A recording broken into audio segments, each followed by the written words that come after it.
Celtic Stuff Live.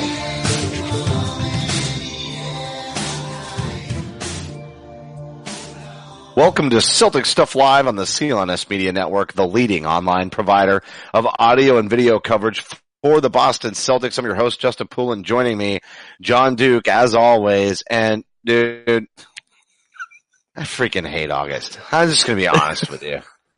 August stinks. August stinks because, yeah, you know, we're right around the corner is training camp, right? It's right around the corner.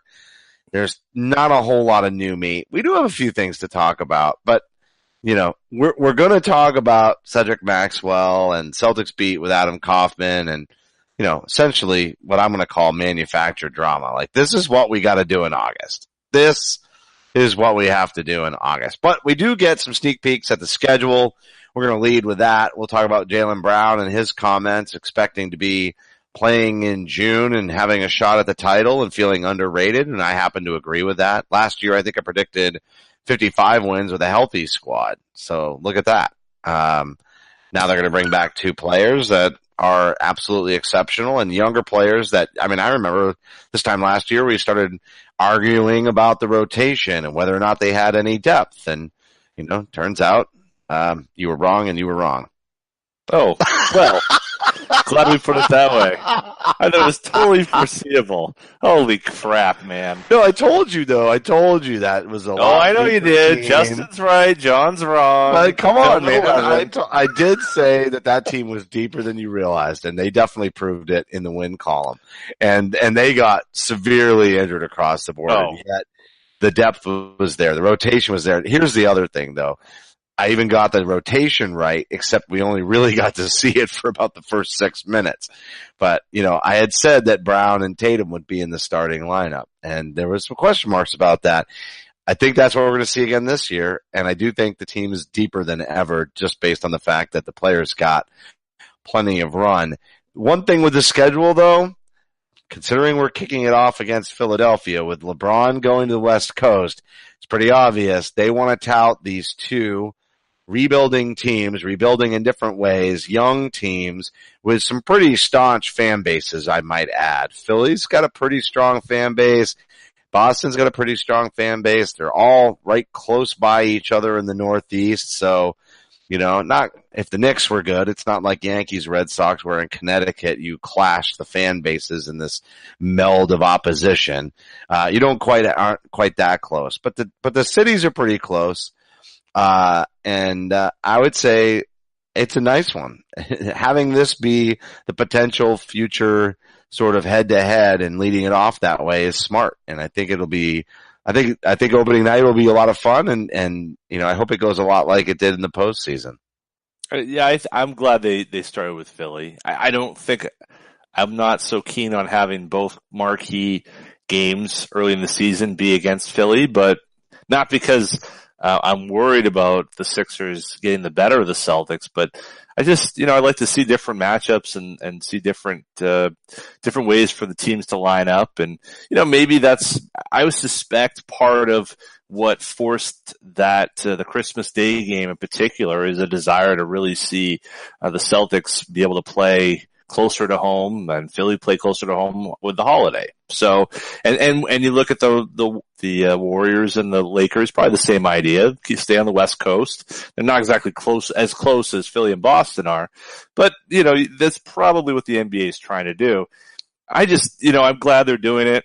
I wonder if the Celtics will actually start the lineup that you would like, because if you're going to play against Philly, aren't you going to put Horford on Simmons and the big boy, all of Australia, Aaron Baynes on Mr. Mouthy? Who are you putting on the bench? I mean, who are you putting on the bench? I don't care. I don't care. I'm not asking you. Fine. I don't care. You're Brad Stevens. Fine.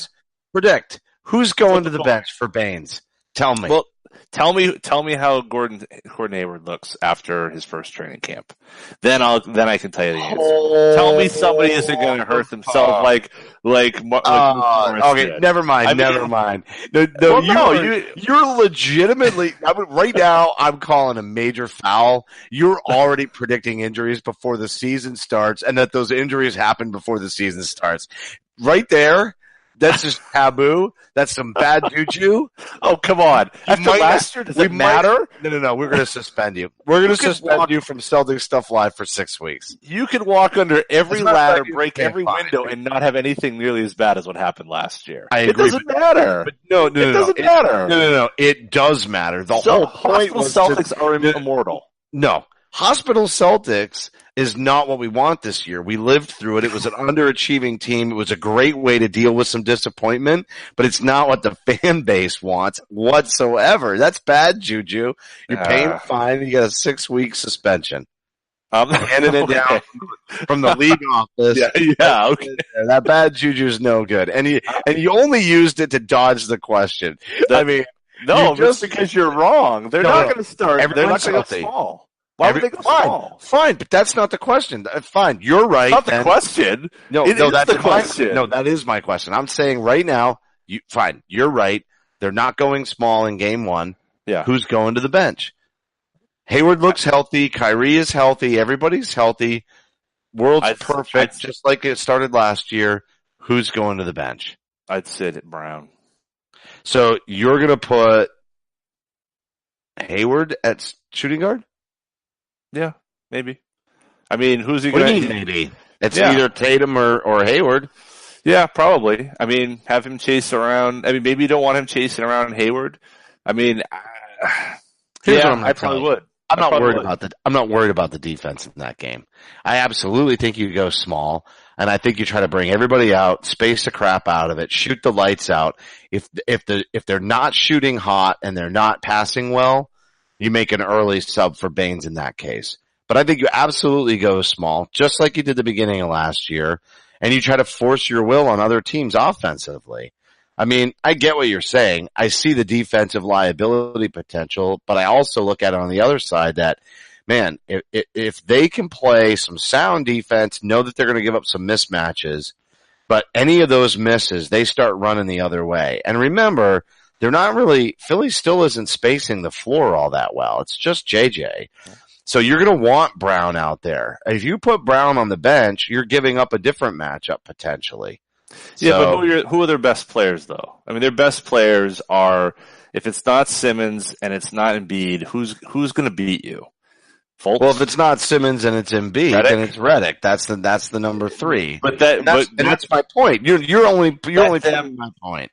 But if you're letting the third best player on their team beat you, supposedly, I think that's a win for the Celtics, right? And by beating you, you're saying, well, I'm going to put an all-star swingman on a 6'1" shooting guard who has to run off screens to get his offense. I mean, frankly, I'll take that trade-off as opposed to letting Embiid show, what he did against Horford and try to have, Tatum or Hayward, who hasn't played in exactly 12 months, to try to guard against Simmons. To me, that just seems like you're asking for too much. Don't overthink it. I totally think Tatum can handle Simmons fine. Remember, they're not shooting from the outside. You know what I mean? So what's he going to do? But my point is, you can pack the defense down a little low. Go ahead and let Embiid go off a little bit. Pack the defense off of the shooters? Yeah. So leave JJ Redick because Tatum isn't going to be able to keep Simmons in front of him. I think Brown will be able to recover just fine. Well, you got to remember that, and this is my point. I'm not saying they're not going to score and they're not going to expose a mismatch. My point is, I'd rather have us just destroying them on offense. I mean, just think about the 3-point shooting. Mm-hmm. Kyrie, Hayward, even Horford, right? And he may not even have to. You might be feeding him crazy in the post potentially. But seriously, that starting lineup, everybody can shoot threes. Every single one of them can shoot threes.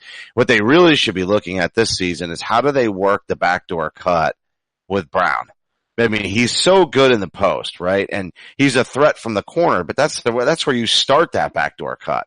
If you've got everybody else spaced out beyond the arc and they can all shoot threes, I mean, cutters galore there because there's enough athleticism. And then they can even kind of get that mid-range going where, Tatum sets up at the elbow, that whole Paul Pierce, Harold, you'll go back to that and ISO him a little bit. I just think there's so much offense to be generated. If you come out in game 1 and you throw up a cool 20 points in 6 minutes, and it's doable, right? If they're hot from outside and the shots are falling and you just smack them in the mouth that fast and stake a lead, then you bring in Baynes because the team's frustrated, right? They might be exposing, the defensive liability, but if you come out and just throw up crazy points super fast, hit him in the mouth, and then bring in Baynes and try to frustrate Embiid from there, I think that's a winning combo. More than bring out, Baynes and Philly keeps hanging in there, and then you start working into your rotations and, maybe somebody gets hot, maybe not. I'd rather see Kyrie just dribble the crazy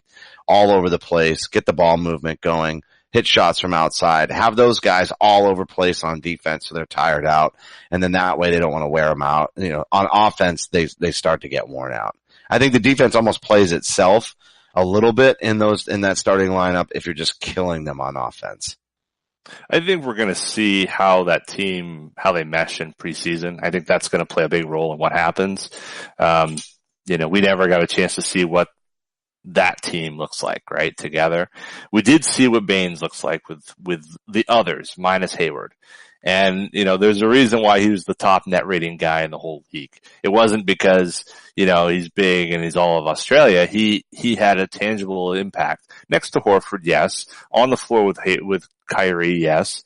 But that in particular, we saw that against Philly in the playoffs, the value of having a big body, and obviously then what that meant for allowing Horford to range and do a lot of different things out there as opposed to take that beating. I think fully Horford's on the court, and that lineup that we're talking about closes the game.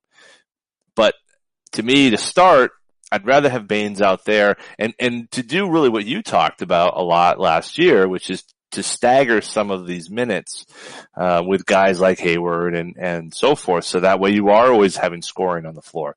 You're not going into the a second unit where we certainly saw that Rozier struggled on the road, and allow for more of a veteran scorer to join that second unit and let him run. But look at the second five. You know what I mean? If you start my lineup, you've got Baynes, Morris, Smart, Rozier, and Tice. And I know that's where you get hung up, right? Is the Tice Baynes. That's why you want to put Baynes in, is because you want to rotate Tice into that, without having the two of them. But I think, you're down to the 10th man when you get to Tice. And, I think they're ultimately, if you just take talent on the team, top 8, 9, Tyson Baynes, great players, situational, will get minutes, but I think they're essentially playing for the same minutes, and it depends on matchups for the two of those guys.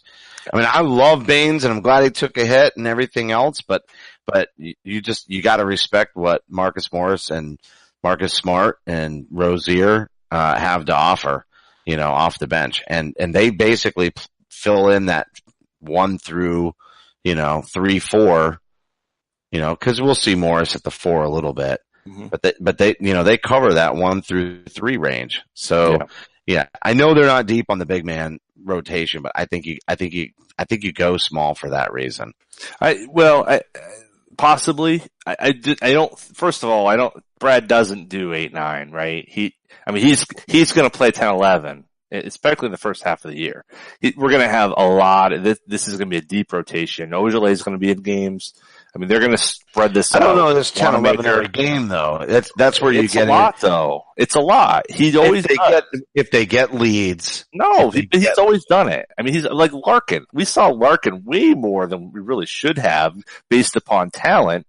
But the fact is that he likes to stretch that out. And thank goodness he did. Thank goodness he didn't listen to me in the preseason and say he doesn't have a bench, and listen to you and said, okay, well then we can play these guys, and he stretched it out. That's why I think, you may be right that they do go small, but then it also creates some problems there with trying to spread it out. And I don't know. I mean, I guess Hayward is the one I'm particularly looking at, is what is his lateral movement? I mean, we saw some stuff on Instagram the other day where he was working on his lateral quickness. If his defense isn't there, that's going to be the easy move, right? That's going to be easy. He's the 6th man. He comes in and he does does that role, and he could fit that to a T. Does a little bit of everything, but defensively, maybe he doesn't quite have the quickness just yet. We don't know. We don't know what he's going to look like. I have more faith in Kyrie coming back and looking like his old self than I do Hayward.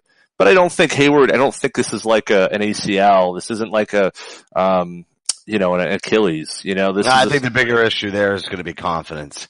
Confidence in the ankle. Sure. I mean, I get it all off season. He's working on it, and he's walking around. Everything feels great, but there's just something I think that's going to be about getting back on the floor. And there's going to be confidence in the ankle. And I think that'll be a hard thing to get back into. Do I think he's going to do any alley-oops this season? No, I don't. Yeah, maybe not. I think the alley-oops are gone. I think that was a showtime. I mean, I think that was just like, let's come out, and Kyrie and everybody, let's punch the bully in the mouth. This is the team I just left. Like, the first game of the year. Let's give them something to see. And, but I don't know that we would have seen alley-oops all year long from Kyrie to Hayward. I don't think that was going to be a big staple in that offense. I don't know. I mean, that was a play he ran in Utah, which was part of the reason why I think he was running it for him, trying to make him feel comfortable.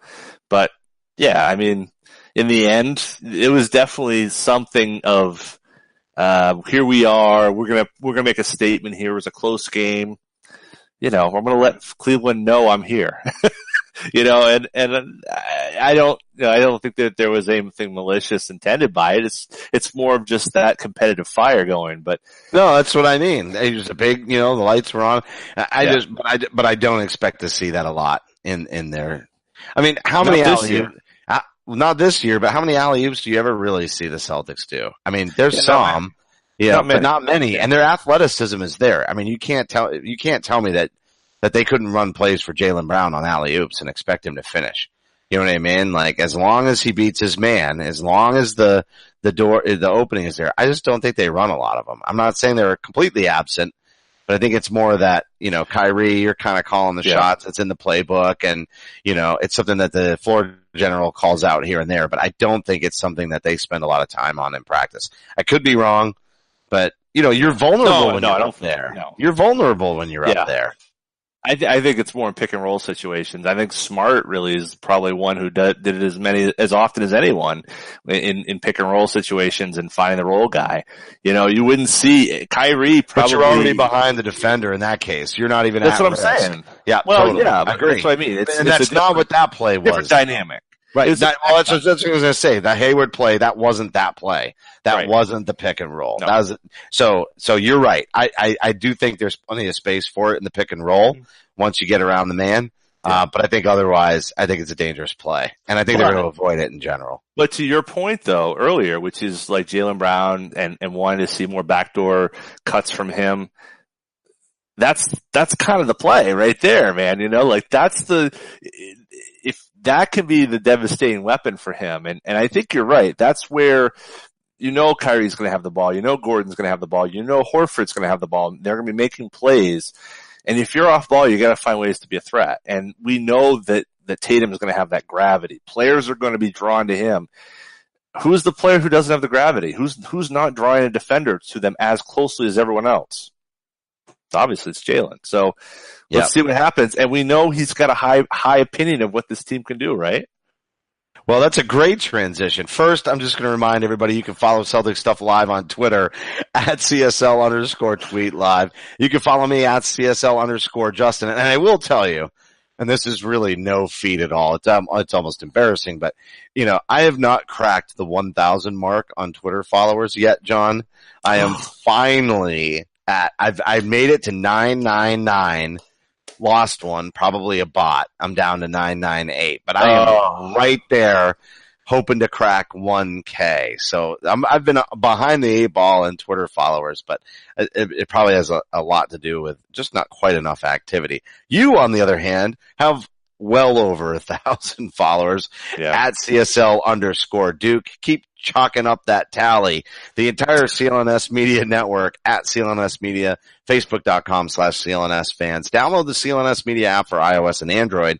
Simply search CLNS Media in your app marketplace. Finally, the YouTube channel, youtube.com/CLNS Media for high definition, full length locker room interviews and the Garden Report, and the round table. And then obviously on the app, you will be able to listen to not our next topic of conversation, but the one that's sitting on deck. You can listen to Celtics Beat and Adam Kaufman's interview with Maxwell if you haven't already. Cedric Maxwell, or Max as he's fondly called.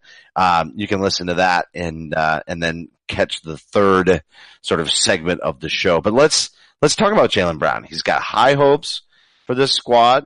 He expects to be playing in June. It's almost more than expects. He's almost exuding a very, very high level of almost arrogance, I would say, John. Yeah, and that's certainly not something his coach would have suggested he say, but he did, and he laid it out there. And unlike a previous guest on CJ McCollum's podcast, he didn't actually end up having a battle with him over the answers that he gave. But yeah, he said, look, we're going to the finals. This is happening, and I respect him for his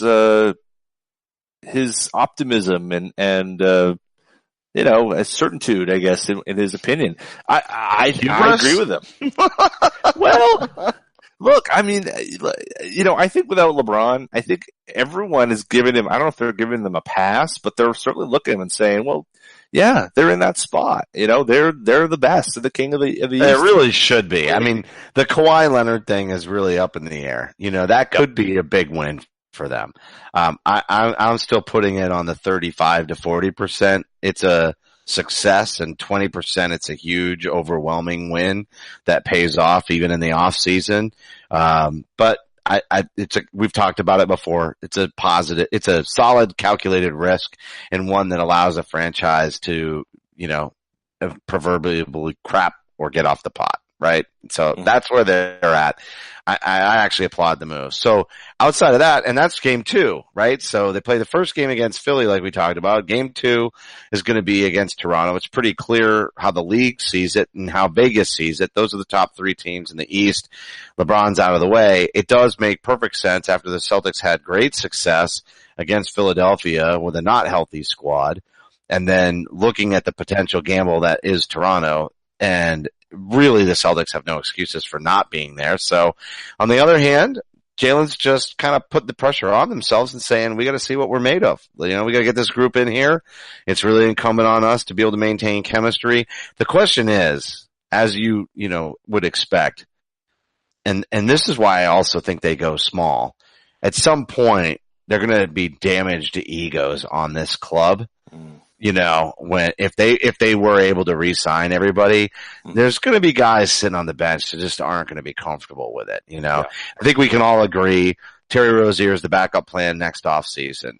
If they don't sign Kyrie, they sign Rozier. If they do sign Kyrie, then Rozier's going to go. I mean, on his own. They're just not going to be able to sign him. He's, there's the whole restricted thing, but even if they do, it'll be short term. They won't sign him long term. Right. By committing, unless they trade Marcus Smart, by committing 4 years to Smart, it is what it is. I do believe though that Marcus is comfortable with a 6-man role, and because of his shooting abilities, almost kind of understands he has to be, but also knows that he can be in the closing lineup. He knows he can impact games. He knows he's crucial. So he wanted a fair contract. I think it's mostly fair. I think the Celtics didn't have to give him that, but I think they did for a multitude of reasons, loyalty, tradability, a lot of different things there. So they have the flexibility, but if they were really to just keep all of these players, at some point, there is going to be some frustration on the bench. And that's where I think there is potential for there to be chemistry issues this year. And if they don't go over 60 wins, we'll be able to point at one of two things: injuries again, or chemistry issues because of exactly that. Not enough minutes to go around. Yeah, that could very well be. I think a couple of things couple tools in Brad Stevens' toolbox that he'll be using. One is he's going to keep those minutes down for Horford, Kyrie, and Hayward. I mean, I think those guys are going to play a lot fewer minutes than maybe we might suspect for a big 3. To go back to our old 2008 days, when the team didn't have the Garnett, Pierce, Allen on the floor, it wasn't quite the same team. this Celtics crew is going to play, I bet probably they're playing around 30, 32 minutes for those guys for much of the year, which is going to open up opportunities for a lot of players. Guys like Ojale and Tice, those kind of 9, 10, 11 players, maybe Wanamaker, all those guys are going to have opportunities. I think surprising number of opportunities because that's the way Brad does things. Injuries will dictate somewhat, but I do think that there will be times when, we saw this last year where he'll just say, look, we're not going to play Horford. Horford's out. He's going to sit this game, and there'll be enough of those, I think, sprinkled through the calendar where the Celtics will be able to get the rest they need. We're not going to have the injuries, even though the juju or whatever, bad hocus pocus or whatever it is that we were talking about earlier. I think he's going to pick and choose those times. Seriously, fine and full suspension. Fine and suspension. Okay. You must be punished. I must be punished for these I'm crimes. pretty sure, listen, everybody out there, all of our followers, at CSL_Justin, at CSL _Duke, at CSL _Tweet Live, talk to me. I'm right? The ban has to be on. He's just like, no. John, you shouldn't even be talking about this. Listen, all we went through this year, after all we went through this year, there is nothing. Precisely why we don't want to go through it again next year. It's impossible. This is not impervious. This is not impossible. It doesn't occur. It doesn't happen. It can't happen. I mean, I would love to say, I had that kind of power. I just don't. What happened to Hospital Celtics last year, it cannot be duplicated. It cannot be imitated. It's its own special thing. Thank God. Let it rest. Let it die. All healthy, all year, 70 wins. Let's go, baby.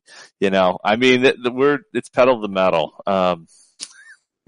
Weird. It's weird. Yeah. But I don't mind Jaylen saying that. The East is wide open. The West, not so much. Look, if it were closer, that'd be one thing. And I think, a lot of people are saying, well, Toronto's going to be this, Toronto's going to be that. We don't know what Toronto's going to be. I agree with you. We don't know. No. Boston is the most obvious honestly, number one. It's crazy to think, and they will have a stellar defense in Toronto, but it is possible that they're the 4th seed. Mm-hmm. Even potentially the 5th. Most likely, I think they actually, they'll battle Philly. It really kind of depends. You know what I mean? I think they'll be the 2 seed, but very easily could be the 3. But you know what? We don't even know what Milwaukee's going to do. Honestly, right? Like, they could be really tough. Yeah. I think Bud is going to be tough. I think he's a really good addition. The coach there, I think he's going to change the whole mix of things. But they also made a lot of weird signings, and the way that their cap sheet's kind of laid out, they're in a spot where this could be it. Like, if they don't make a huge leap this year, things are going to start falling away. Middleton's the pressure's on. Yep. Brogdon's got money. And then if they don't re-sign, then Giannis has got one foot out the door when he's a free agent, I think 2 years from then. So there's a lot riding on this year for the Milwaukee Bucks. So we'll say, I think they are comfortably in that 3-4 range. I think it's going to be Boston. It's going to be Toronto, and then Philly. Maybe. I mean, Philly could drop out of this. Philly could fall down to 5th. Milwaukee and Indiana could leapfrog them. I think we're kind of possible. We're expecting. You're right about Indiana. Indiana was surprised last year, and now they've got a year with that team and that chemistry building. They definitely could continue to move up, and they got a little bit younger in a way. I mean, they did some good signings. They did. They did some free agency. Yep. So all right, let's move on from that. We'll preview the standings maybe in 2 weeks from now, and just so everybody knows, we're going every other week till we get through these August doldrums. Although, on to the last topic, I can't believe we were actually able to do about 30 minutes on what we've done already. That's pretty impressive. But on to the final topic, we have Adam Kaufman's Celtics Beat. Cedric Maxwell hops on there, and then creates really what I would consider I'm just going to say it's kind of a disgusting even comparison or debate to get into.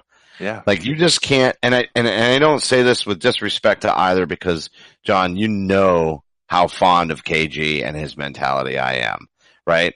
But I would still rank Pierce above KG for the same reason that I don't think this debate is even fair, because KG didn't spend his whole career with the Celtics and Larry Bird did. And so I'm sorry, guys. And I know it extended beyond even Maxwell wasn't the only one. Are we just ranking the player KG over the duration, regardless of his tenure? Are we including time in Minnesota and Brooklyn in that debate? Like, I get it. They won a championship, but Larry Bird was Captain Clutch, 100%, and he spent his entire career with the Celtics. And so if we're going to take Celtics who had great careers, who once donned a Celtics jersey, then I'm going to put Shaq in the top 3.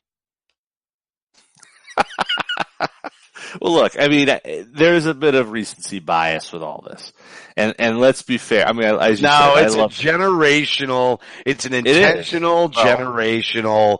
That's it. Like that's like media bias. Baloney manufactured. Yeah, but it's not. It's generational recency bias, like versus the old school. But it's still you would have to go Pierce versus Bird, but they know they can't do that. As great as Pierce was, they know they can't do that. But Garnett, they can do it with. The problem is what you really need to say is, if Pierce and KG were actually one person, would they be better than Larry Bird? Right? Because you've got to have both factors. You've got to have tenure in the organization, and you have to have the ability to totally change and impact culture and attitude. And that's why that's what they had in common. Right? Larry was tough as nails, mouthy as hell. You know what I mean? That part they had in common. Larry gets the cake because he was here for his entire career.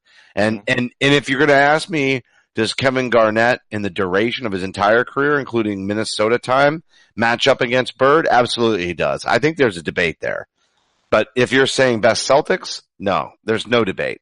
Larry spent his entire time in a Celtics jersey. He was in the era of Showtime, the whole Celtics-Lakers rivalry, as much as it was renewed to some degree in 08 through 12 or 11, that was a great time, but it wasn't what really took the NBA to, really made basketball global, made it entertaining. Like, there's more to this pie from what was going on in the league itself that contributes to this conversation as well. So it's not only recency bias, it's also nearsighted. Well, I'm not going to talk about who said what, but so on NBC Sports Boston, they kind of, Max relays this, and they had a conversation, and they were ranking them. And they said, well, one, it's got to be Bill Russell, right? Because he's, the greatest defensive player in the NBA history. 2, obviously, is Garnett. And then, And they say that. Right. They say number 2 is off. I don't understand how Kuzi's not in that conversation. Well, no, but it's all around. So the argument is like you said, it's this defense and offense, the mix of the player, good on this end, good at that end. You makes you a better all around player. And then Havlicek was third on Kyle Draper. Kyle Draper had Havlicek third, and then he had Bird fourth. And Max had Bird third. Listen, okay, Larry Bird, let's talk about Larry Bird. Okay, school's in session, folks. School's in session. Larry Bird was a 3-time all-defensive player. Is this your attempt to come off of suspension and not have to pay the fine? No, listen. Larry Bird is a 3-time all-defensive team player, okay? This is not like, he's just some guy. 3-time MVP, right? When you go back to defensive win shares, okay? All time, Celtics. Number 1 is Bill Russell. Number 2 is John Havlicek. Now remember, John Havlicek played 17 seasons. Larry Bird, 3rd, 59 win shares. Okay, Paul Pierce, 4th, 56. Now, whoa. Right. Really? Yeah. That's a surprising one. I mean, I'm not saying Paul wasn't a decent defender, but like early in the career, Just, I mean, maybe that's the Jim O'Brien era coming out with the stats. You got 15 seasons, right? Healthy for a majority, other than that one season where he only played 30 games. Bird had 13 seasons, but obviously missed one entirely with the ankle, with the Achilles bone spurs, and then the back really wrecked the last 2 seasons. So Russell was really healthy throughout his 13 years. But so this is the one you kind of, when you look at these amalgamations of what makes a good defense, good offense, right? Okay, so win shares per 48, which is defense and offense, right? Number 1 is Easy Ed McCauley, going back to the 50s, talking about your eras impacting things in a small career. Isaiah Thomas is number 2. Thomas. Number 3, Larry Joe Bird. Number 4, Bill Russell. 5, Kevin Garnett. So that's a good, indicator of, okay, win shares per 48. Now, of course, you can say, well, Isaiah played, only 3 seasons. Bird had 13. McCauley had, I think, 5 or 6. Garnett had 8 or 9. You can compare Bird, Russell, Garnett in that order, right? Box plus minus. Larry Bird, 7.2. Next person, Isaiah, 4. Value over replacement player. Larry Bird, 79.7. Then Paul Pierce, then Robert Parrish, McHale, then on we go. It is a complete joke. Anyone out there to pick anybody other than Larry Bird or Bill Russell. I'm sorry. I love Kevin Garnett. I love what he did here. He did not have to carry anywhere near the offensive weight that Larry Bird did. He didn't have to carry the weight that Kevin McHale did in the years of 86. As a matter of fact, it was a criticism during Garnett's tenure. Yes. Why did he keep going to the baseline fadeaway? Why does he keep going to the baseline fadeaway? Right. Why don't we see him stuff it down their throat? Right? Why is he deferring to other scorers? And I mean, it made sense in many ways to have Ray Allen and Paul Pierce shoot the ball and for him to focus on defense. And I get that. But when you combine what I said earlier, the fact that he didn't don the jersey the entire time, and man, I struggle with this because it bothers me because of how much I appreciated Garnett's stay. Yeah. And is he one of, like, if we were ranking favorite players, sure, he's definitely up there. He's done, and probably for me, he is above Bird just because, I got to see it firsthand. You know what I mean? But none of that is statistical or reality or even in the context of what this debate was set up as, right? And that was, that's really what you're saying is the debate is best two-way player. Best player. Right. And so then you really just go to plus minus. I mean, I don't know that you really, for taking enough of a sample size, plus minus to me says it all. Especially when you're comparing teams that were in the postseason year after year. Like that Paul Pierce plus minus is actually a little skewed given the fact that there was a long time there. I mean, just look at the plus minus from the season right before the trade for Ray Allen and the trade for Kevin Garnett, right? That team was so bad without Paul. It was ridiculous. And that right there is skewed. But when you talk about Bird, that team was a playoff team every single season he donned a jersey. Right. And so that plus minus is even more impacted by competitive nature and the depth and capability of the other players on the team. For him to have that number, that says everything. Well, and and this, this is his first season, but there's a reason why the Celtics had the single greatest turnaround of any team in NBA history in 79-80. It wasn't because, we got ML Carr. Well, that's great. No doubt. You had Maxwell already. It was Larry Bird. Larry Bird was the difference between a bad team and a Eastern Conference finalist team. Just him, So it's just, we get these blinders on about what we see, and you go back to the numbers, and people want to talk about LeBron and they want to talk about MJ. And I agree, LeBron has probably, surpassed what Bird has done. And that's controversial of itself. But the gap between LeBron and Bird isn't that deep. 3-time MVP, 3-time NBA champion, 5-time NBA finalist, dream team, blah, blah, blah, blah, blah. And dragged his butt through the last couple seasons. I mean, that's the other thing, and again, that's all part of it, I guess maybe that's where you take your hat off to LeBron, but you also have to take your hat off to just science, right? Like, these guys weren't making this kind of money. No. The game wasn't making this kind of money. Right. Their conditioning and everything was really left up to them and maybe, a personal trainer. I mean, what sports science has gone through since that time, who knows? Maybe they would have kept Larry in a completely different physical condition, not because Larry wasn't a worker and didn't eat right, and maybe he didn't. I have no idea, But remember, guys back then were smoking cigarettes and drinking beers.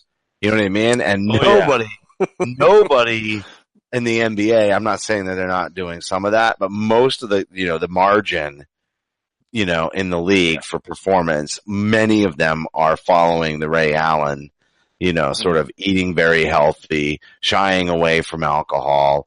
And I'm not saying they don't tip a few back, but I would say I bet they limit it extensively. And we know I think Tommy was a smoker through most of his season. Most of his career. Oh yeah. I think playing career. Most of those guys were smoking on the bench, smoking in the locker room, smoking. And you're right. It was different. It's a very different league. Larry hurts his back trying to, tar his mother's driveway. Yeah, no, LeBron is not out there, tar the driveway or whatever. He's building a school, but he's not mixing concrete. You know what I'm saying? Right. That's the difference. Bird is in the middle of his MVP run, and he's tarring his mom's driveway. He clearly had the money to do it. And LeBron's building schools. That just shows you, but LeBron's not building schools without Larry Bird winning 3 MVPs and going head to head with Magic. So popularizing the game on a whole new level. Right. But in terms of what's going on in the game, it's just this craziness to me that we just somehow forget how good Larry Bird was. We just want to kind of gloss it over and be like, well, they weren't as good. They did not play defense like the way they do now. They, in the 60s, those guys could not shoot. There's a reason why Russell had 50 rebounds in a game. It's because no one could make a damn shot, But see, that's why I like the plus minus, because I think it puts the era into context. Even though I get it, it was a high flying, high scoring era. Right. You know what I mean? Right. So maybe that inflates the plus minus a little bit there, but it really shouldn't, because the other team can hit shots just the same way. You know what I mean? When you come off the floor and it's 7-point differential for a career, that's disgusting. I think, it would come out in the wash if they wasn't really that much of an impact, but the high scoring, high flying, again, if there's more of an emphasis on offense, that should be noted. If there's more of an emphasis on defense, that should be noted. Yeah, maybe there's less scoring in the game, so the plus minus is inflated a little bit based on that era. But look at the next number. I think you said the next person was Isaiah at 4, right? Where were we? Which one were we talking about? The plus minus. Oh, I think the plus minus was 7.2 for Larry, you said? Yeah, but see that's the box plus minus. They didn't have those numbers in the 60s, so the oldest. We're leaving a group out. Yeah, you're leaving out Russell. So if you look at win shares is probably the easiest way, because that does go back, all the way. And you got CJ McCollum, Isaiah, Bird, Russell, Garnett. That to me seems like a pretty fair representation, particularly with 3, 4, and 5 of guys who played a long time in green. It captures what they did. And there's a bit of an outlier a bit with Isaiah, I think, in the short time he was here. And you probably could say the same of CJ McCollum. But, it does kind of, well, you could definitely adjusted that for a certain number of years. Well, to the whole point about Garnett, it's not even a valid conversation, because Garnett didn't spend his career here. You know what I mean? Even his better years, many of his most talented years, but there's that aspect, and it's an important aspect. And so, even if you try to put it in context, it's not fair, right? Yeah. You can't, Shaq. So where's Shaq? Like I said, but here's the other one, take Garnett's, what was it? 5 seasons? 6? Yeah. 8, 9, 10, 11, 12, 13, 6. Yeah. 6. Take his 6 and then go, and we know a couple of those were bad because of injury and whatever, but compare him to Larry's final 6. Maybe do it that way, or not.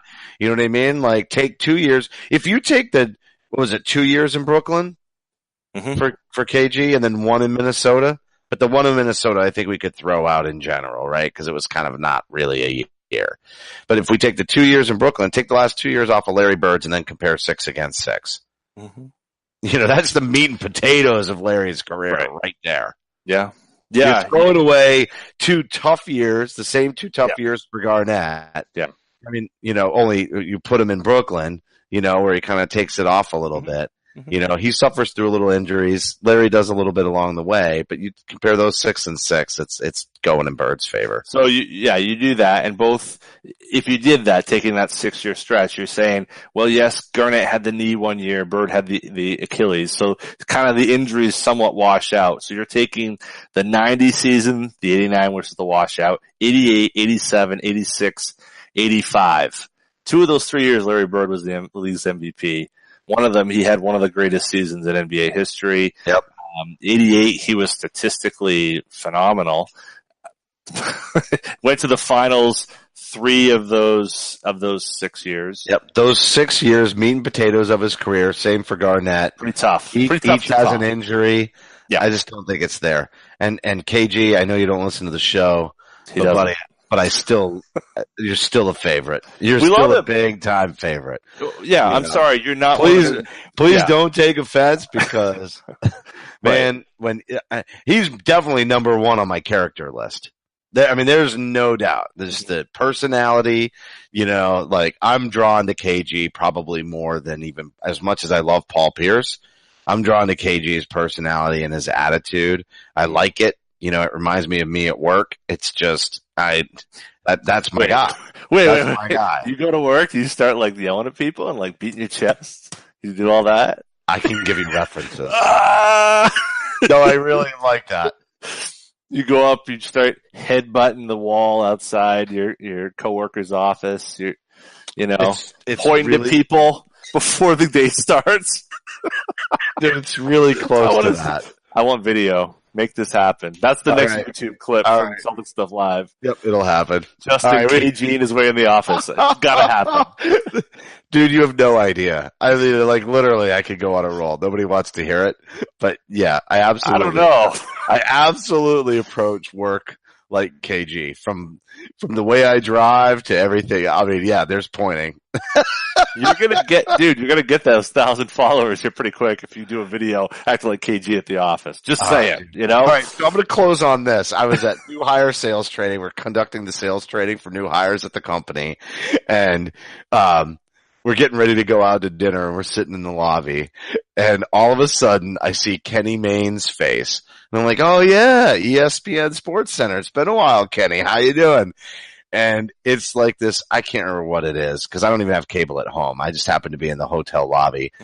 And they're doing all these weird sports. And one of them is rock, paper, scissors. And it's a sport. And there's a referee in pinstripes. Yes. And I'm just telling you, we all sat there and laughed because I started doing commentary of what they might be saying because it was muted while they're doing it. And I'm telling you, that's a YouTube video that has to happen. The snarky parody of the rock, paper, scissors tournament. What a joke, dude. That was the Ocho for 8-8. The Ocho. It was the Ocho. So, listen, there were some people that were not qualified to do announcing. So I'd send a reel into ESPN. You might, for the next. No. I just want to make fun of them. Mystery Science Theater 3000 for the Ocho. Yes. That's what's got to happen. Send in the reel, man. Dude, seriously, one of them was rock. And I was like, what is it? Oh, number 7. There's statistics on this stuff, right? Really? Dude, if he goes rock 5 times in a row, he's going scissors next. Wow. No, there's not really statistics, but there is in my YouTube parody world. Right? That's what I'm saying. That is not interesting enough to be on TV. It is not. It's rock, paper, scissors, shoot. You don't get shotgun, right? That's what that is. This is not a tournament. It does not have a pinstripe referee. Serious. Oh man. It's 1, 2, 3, shoot. Not 1, 2, 3, shoot. Like, I mean, seriously, what do you have to officiate? And the guy is so serious, John. Like, he is like hovering over the hands, intensely watching like their timing. It is mind-numbingly like weird. This is why Dodgeball the movie was so good. I mean, you know, that's why it's magical, but it may spur this to be a real thing, and you may have found your calling. Yeah, I definitely need to make parody videos of the Ocho. All right. That's going to do it for this week's show. The broadcast will be available on demand on the CLNS Media mobile app, and don't forget to follow us on Twitter at CSL_Justin and at CSL_Duke. A heartfelt thank you to everybody for tuning in, and remember that you can help support the show by subscribing to Celtic Stuff Live on iTunes and Stitcher. We've also added it on Google Play and Spotify. We'd love it if you gave us a rating and a review, because your feedback is important to the show. And for staff writer Simi Elias, executive producer Larry H. Russell, the founder of CLNS Media, Nick Gelso, and my co-host John Duke, I'm Justin Poulin. Thank you for listening to this week's edition of Celtic Stuff Live. Celtic Stuff Live.